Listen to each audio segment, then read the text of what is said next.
थोड़ी ही देर में एक वृद्ध आदमी ईश्वर की दुकान पर आता है।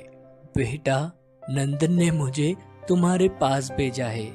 मुझे मेरी दवाइयों के लिए 1200 रुपए की आवश्यकता है। जैसे ही मेरा बेटा मुझे पैसे भेजता है, मैं तुरंत तुम्हें वापस कर दूंगा।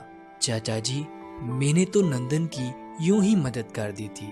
मेरे पास इतने पैसे कहाँ होते हैं। बेटा, ऐसा ना कहो, मुझे दवाइयों की सख्त जरूरत है। तुम मना मत करो।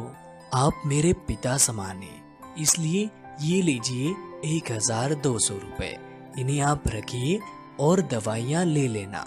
अब उस वृद्ध व्यक्ति ने पैसे लिए और चला गया। ईश्वर को अब थोड़ा डर भी था कि कहीं उसके पैसे डूब न जाए, मगर अगले 4-5 दिनों में ही वह वृद्ध व्यक्ति आता है और ईश्वर को 500-500 रुपए के 3 नोट देता है।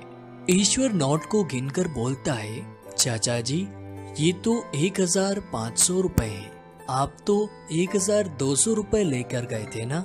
ये लीजिए 300 रुपए वापस।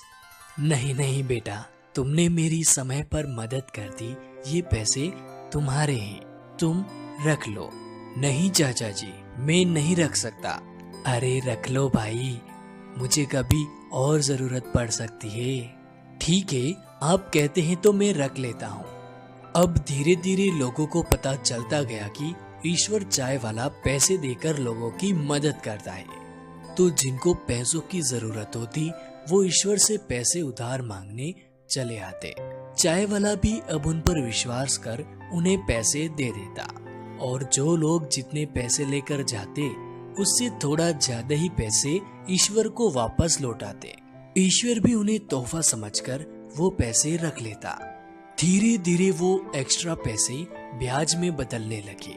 लोग ईश्वर से उधार लिए पैसों पर ब्याज देने लगे, और इस तरह समय की गाड़ी चलती रही और ईश्वर पर स्वयं ईश्वर की कृपा होने लगी। उसकी चाय की दुकान एक बड़ी दुकान में बदल गई, और चाय का धंधा तो एक तरफ चलता रहा, साथ ही पैसों की लेन देन का धंधा जोरों पर चल रहा था।